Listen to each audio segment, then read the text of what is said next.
In which kind of country will you want your children to be? This is the question. It is not about you and me. It is about them. This is intergenerational. After we have elected them, you will then see them sending their arrows ahead. You'll see Bill Gates come and meet your president. You'll see Tony Blair come and meet your president. You'll see Macron come and meet your president. You'll see all of them. And then they will never admit, but they'll be told, if you want money in agriculture, behave this way. If you want money in this area, behave this way. They will never tell that to the Chinese. They will never tell that to the Indians. They will never tell that to the Vietnamese. They will never tell that to the Koreans. But in Africa, they tell us. That is why, as I speak to you now, under this new scramble, the IMF and the World Bank are back, telling you who to hire in your universities, what to sell and what not to sell. It is a sad situation. So today, as I look at Africa in that new scramble, the Chinese are here, the Turks are here, the British are here, the French are here, the Qataris are here, the Americans are here. This time round, they are so subtle that we don't even recognize them, but they control us. What are we going to do about it? In order to develop, we must do something. It has also been demonstrated that it can be done. I've traveled across this continent and I've seen that development is possible. You go to Rwanda now. They are demonstrating that it can be done. Go to Kigali now.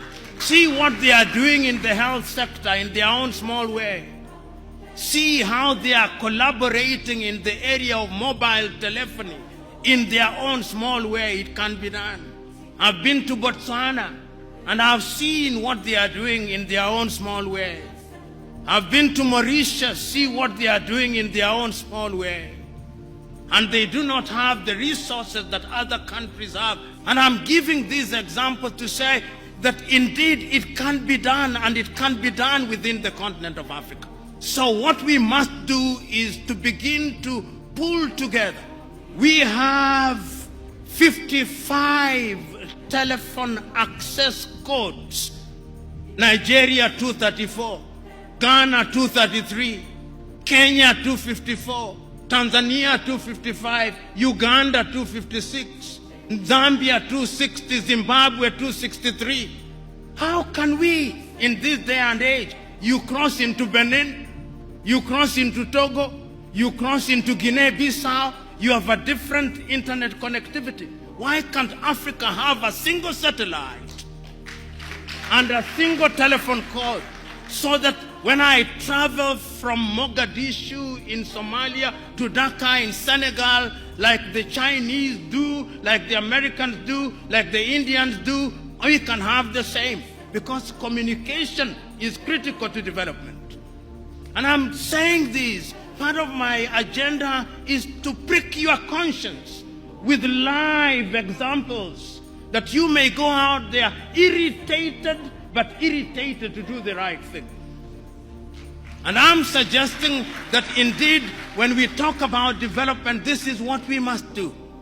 Is Africa conscious of her state? Yes, Africa is conscious. This is what makes me happy. That after all these analysis, it appears to me that Africans have now recognized that going forward, we can only defeat the conspiracies, we can only have development as we are talking about it by working as a team. It is only through industrialization that we are going to be manufacturers in all sectors. Make unity attractive. Because if you don't make it attractive, we will separate, and that will make us weaker.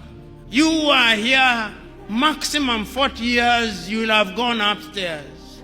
But after 40 years, in which kind of country will you want your children to be?